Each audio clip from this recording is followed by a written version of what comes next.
மாணவர்கள் அனைவருக்கும் வணக்கம். டிஎன்பிஎஸ்சி குரூப் 1 எக்ஸாமுக்கான டெஸ்ட் பேட்ச் நம்ம லான்ச் பண்ணியிருக்கோம். இந்த டெஸ்ட் பேட்சஸில் மொத்தம் உங்களுக்கு 20 தேர்வுகள் நடக்க போகுது.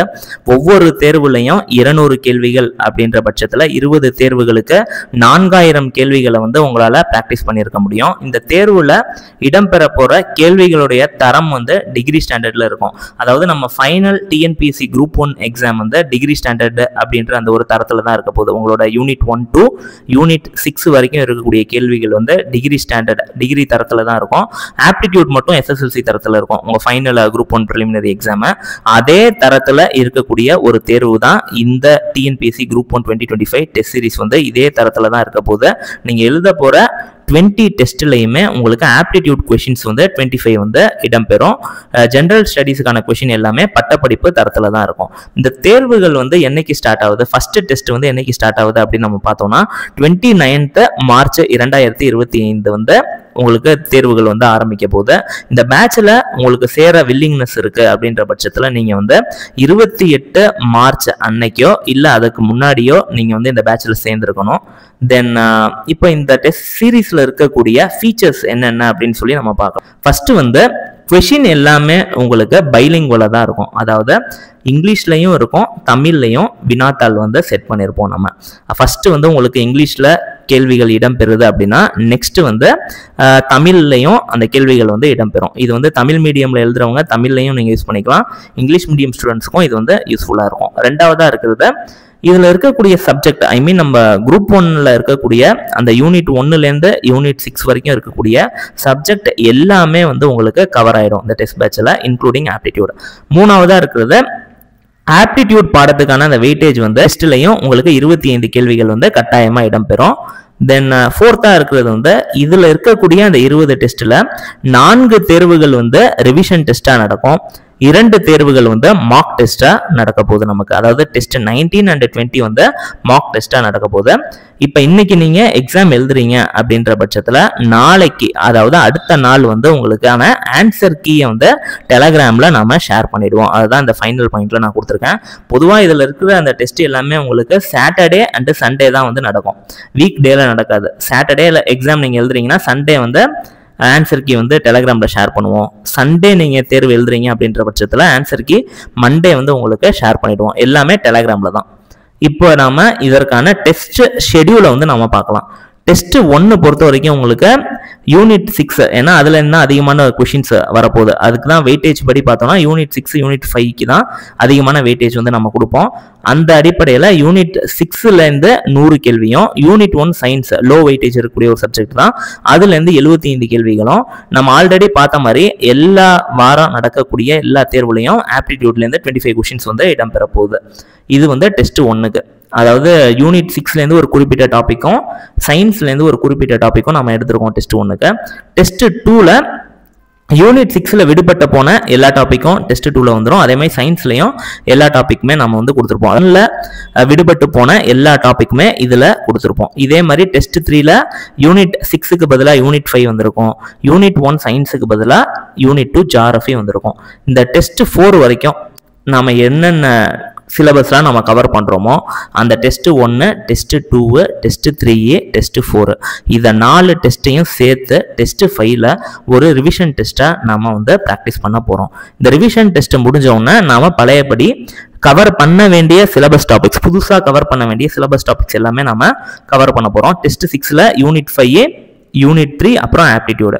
இது டெஸ்ட் 7க்கும் கண்டினியூ ஆகும். டெஸ்ட் 8 வரும்போது நீங்கள் குரூப் 1ல் இருக்கக்கூடிய சிலபஸ் மொத்தமாக நீங்கள் கவர் பண்ணி முடிச்சிருப்பீங்க. எப்போ டெஸ்ட் 8ல். இப்போ டெஸ்ட் 9 அப்படின்னு நம்ம எடுத்தோம்னா நம்ம ஆல்ரெடி டெஸ்ட் 5ல என்ன பண்ணுவோம், டெஸ்ட் 1 to டெஸ்ட் 4 வரைக்கும் இருந்த டாபிக்ஸ் எல்லாத்தையும் சேர்த்து மொத்தமாக ஒரு ரிவிஷன் டெஸ்ட் எடுத்தோம். அதே மாதிரி இங்கே டெஸ்ட் 6லேருந்து டெஸ்ட் 8 வரைக்கும் இருக்கக்கூடிய நம்ம என்னென்ன டாபிக்ஸ்லாம் கவர் பண்ணோமோ அது எல்லாத்தையும் சேர்த்து ஒரு ரிவிஷன் டெஸ்ட்டாக நம்ம எடுக்க போகிறோம். இதான் ரிவிஷன் டெஸ்ட் 2. இதை முடிச்சதுக்கு அப்புறம் டெஸ்ட் 10லேருந்து டெஸ்ட் 16 வரைக்கும் ஃபுல் லென்த் டெஸ்ட் அப்படின்னு சொல்லுவாங்க. இது என்னன்னா இப்போ ஆப்டிடியூட் அப்படின்னா அந்த ஆப்டிடியூட்ல இருக்கக்கூடிய எல்லா டாபிக்லேருந்து 200 கொஸ்டினை நீங்க ப்ராக்டிஸ் பண்ணுவீங்க.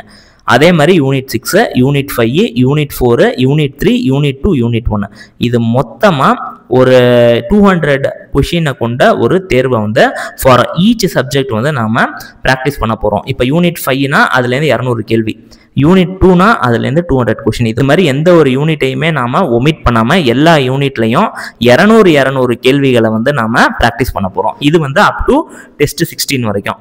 இப்போ டெஸ்ட் 17ல் வந்து நம்ம மறுபடியும் ஒரு ரிவிஷன் டெஸ்ட் எடுக்க போகிறோம். இதில் இந்த ரிவிஷன் டெஸ்ட் 3ல் வந்து நான் யூனிட் 1, யூனிட் 3, யூனிட் 6 இது இல்லாமல் ஆப்டிடியூடில் எல்லா டாபிக்ஸும் இது எல்லாத்தையும் சேர்த்து ஒரு ரிவிஷன் டெஸ்ட்டாக நம்ம டெஸ்ட் 17ல் எடுக்க போகிறோம். டெஸ்ட் 18ல் வந்து யூனிட் 2, 4, 5 அப்புறம் ஆப்டிடியூடில் இருக்கக்கூடிய எல்லா டாப்பிக்கும் இது எல்லாத்தையும் சேர்த்து ரிவிஷன் டெஸ்ட் 4ஆக நம்ம ஒரு டெஸ்ட்டை நம்ம எழுத போகிறோம். தென் லாஸ்ட்டாக இருக்கக்கூடிய டெஸ்ட் 19ம் டெஸ்ட் 20யும் எதுக்குன்னா அதுதான் மார்க் டெஸ்ட். இந்த மார்க் டெஸ்ட் வந்து நீங்கள் வந்து ஒரு புதிய மாணவராக இருந்தீங்க அப்படின்னா உங்களுக்காக நான் சொல்கிறேன். ஃபைனலாக நம்ம எழுத போகிற அந்த குரூப் 1 ப்ரிலிமினரி எக்ஸாம் எந்த பேட்டர்னில் இருக்குமோ அதே பேட்டர்னில் நாம் 2 தேர்வுகளை எழுத போகிறோம். அதுதான் மார்க் டெஸ்ட் 1, மார்க் டெஸ்ட் 2. இது எதுக்குன்னா நம்ம ஃபைனலாக எழுத போகிற அந்த டெஸ்ட்டில் கொடுக்கப்பட்ட அந்த 3 மணி நேரத்துக்குள்ளே நம்மளால் எல்லா கேள்விகளுக்கும் விடையளிக்க முடியுதா அப்படின்றத நம்ம ஒரு வாட்டி என்ஷோர் பண்ணுறதுக்காக இந்த 2 மார்க் டெஸ்ட்டையும் நம்ம எழுதுகிறோம். இந்த டெஸ்ட் பேட்சை ஃபுல்லாக நீங்கள் கவனிச்சிங்கன்னா உங்களுக்கு ஒரு விஷயம் புரிஞ்சிருக்கும். ஃபர்ஸ்ட் ஃபேஸில் சிலபஸை நம்ம கம்ப்ளீட் பண்ணுறோம். சிலபஸை நம்ம கம்ப்ளீட் பண்ணும் போதே 2 மார்க் டெஸ்ட் 2 ரிவிஷன் டெஸ்ட்டை நம்ம எடுத்து முடிச்சிடறோம். அந்த 2 ரிவிஷன் டெஸ்ட்டை நம்ம முடிச்சதுக்கப்புறம் ஒவ்வொரு யூனிட்டையும் எக்ஸ்க்ளூசிவாக நாம் 200 கேள்விகள் அப்படின்னு சொல்லிட்டு யூனிட் 1லேருந்து யூனிட் 6 வரைக்கும் ஒரு பயிற்சியை நம்ம முடிச்சதுக்கப்புறம் 15th அன்னைக்கு நடக்க போகுது. அதுக்கு ஒரு 2 வாரத்துக்கு முன்னாடியே நாம் கொடுக்கப்பட்ட எல்லா டெஸ்ட்டையுமே நம்ம வந்து கம்ப்ளீட் பண்ணி இந்த தேர்வுக்கு நம்ம தயாராக இருப்போம். தென் நெக்ஸ்ட் இந்த பேட்ச்ல எப்படி நீங்க சேர்றது, இந்த டெஸ்ட் பேட்சுக்கான இந்த பிளான் உங்களுக்கு பிடிச்சிருக்கு அப்படின்ற பட்சத்துல இந்த பேட்சுக்கான ஃபீஸ் 800 ருபீஸை கீழே இருக்கிற இந்த நம்பருக்கு நீங்கள் கூகுள் பே பண்ணலாம். இல்லை அப்படின்ற பட்சத்தில் கீழே நான் QR கோட் கொடுத்துருக்கேன். இந்த QR கோடை நீங்கள் ஸ்கேன் பண்ணி இதற்கான இந்த கட்டணமான இந்த 800 ருபீஸை உங்களால் செலுத்த முடியும். இந்த ஃபீஸை நீங்கள் பே பண்ணி முடிச்சதுக்கப்புறம் நீங்கள் கட்டணம் செலுத்தினதற்கான அந்த ப்ரூஃபை நீங்கள் எனக்கு வாட்ஸ்அப்பில் நீங்கள் ஷேர் பண்ணணும். நீங்கள் ஷேர் பண்ணி முடிச்சதுக்கப்புறம் உங்களை வந்து டெஸ்ட் பேட்சுக்கான அந்த டெலகிராம் குரூப்பில் வந்து நீங்கள் சேர்த்து கொள்ளப்படுவீங்க. அந்த டெலகிராம் குரூப்பில் தான் உங்களுக்கு எல்லா 20 டெஸ்ட்டுமே உங்களுக்கு நடக்க போகுது. இதில் நான் கொடுத்துருக்கிற அந்த டேட்டில் இந்த 20 டெஸ்ட்டுக்கும் நான் வந்து இந்த ஷெடியூலில் ஒவ்வொரு டேட்டை நான் கொடுத்துருப்பேன். இதில் என்னென்ன டேட்லாம் நான் கொடுத்துருக்கேனோ அதில் கொடுக்கப்பட்ட அந்த டேட் அன்னைக்கு காலையில் ஒரு 10 மணிக்கே வந்து உங்களுக்கான கொஷின்ஸை வந்து அந்த குரூப்பில் வந்து ஷேர் பண்ணிவிடுவோம். நீங்கள் அந்த கொஷினை பிரிண்ட் அவுட் எடுத்து நீங்கள் ப்ராக்டிஸ் பண்ணி பார்த்தீங்க அப்படின்னா உங்களுக்கு ரொம்ப ஹெல்ப்ஃபுல்லாக இருக்கும். அப்படி பிரிண்ட் அவுட் எடுக்க முடியாத மாணவர்கள் நீங்கள் கம்ப்யூட்டர் மானிட்டர்லையோ இல்லை உங்கள் லேப்டாப் ஸ்க்ரீன்லையோ பார்த்து கூட நீங்கள் இந்த தேர்வை ப்ராக்டிஸ் பண்ணிக்க முடியும். நம்ம எதை அட்வைஸ் பண்ணுவோம்னா டிஎன்பிஎஸ்சி வெப்சைட்டில் நீங்கள் போனீங்கன்னா டிஎன்பிஎஸ்சியோடைய OMR-ஐ நீங்கள் டவுன்லோட் பண்ணலாம். அந்த OMR-ஐ மட்டும் பிரிண்ட் அவுட் எடுத்துக்கோங்க. கொஷின் பேப்பரை பிரிண்ட் அவுட் எடுத்து ப்ராக்டிஸ் பண்ணிங்கன்னா ரொம்ப நல்லதாக இருக்கும். ஏன்னா ஒரு ஃபைனல் எக்ஸாம் எழுதக்கூடிய அந்த ஒரு ஃபீலை வந்து உங்களுக்கு கொடுக்கும். அப்படி நீங்கள் பண்ண முடியல அப்படின்னா கம்ப்யூட்டர் ஸ்க்ரீனை கூட நீங்கள் பார்த்து OMR-ல நீங்கள் ப்ராக்டிஸ் பண்ணலாம். கட்டாயமாக எல்லாரும் அந்த டிஎன்பிஎஸ்சியோடைய அந்த OMR-ல ப்ராக்டிஸ் பண்ணுங்கள். அந்த டிஎன்பிஎஸ்சி OMR-ல நீங்கள் ப்ராக்டிஸ் பண்ணும்போது தான் உங்களுக்கு ஃபைனல் எக்ஸாம் எழுதும் போது உங்களுக்கு ஒரு பதட்டம் இருக்காது. அதுக்காக நம்ம இதை சொல்கிறோம். இந்த பேட்சில் சேர விரும்புகிற மாணவர்கள் மார்ச் 28 அன்னைக்கோ இல்லை அதுக்கு முன்னாடியோ வந்து இந்த பேட்சில் நீங்கள் சேர்ந்துருங்க. இந்த பேட்ச் ரிலேட்டடாக ஏதாச்சும் டவுட்ஸ் இருக்குது அப்படின்ற பட்சத்தில் எனக்கு நீங்கள் வாட்ஸ்அப் பண்ணுங்கள். அப்படி வாட்ஸ்அப் பண்ண முடியல அப்படின்ற மாணவர்கள் கீழே கமெண்ட் செக்ஷனில் கமெண்ட் பண்ணுங்கள். அதற்கான ரிப்ளை நான் உங்களுக்கு உடனே ஷேர் பண்ணுறேன். இவ்வளோ நேரம் இந்த வீடியோ பொறுமையாக பார்த்துக்கு ரொம்ப தேங்க்ஸ். தேங்க்யூ. தேங்க்ஸ் ஃபார் வாட்சிங்.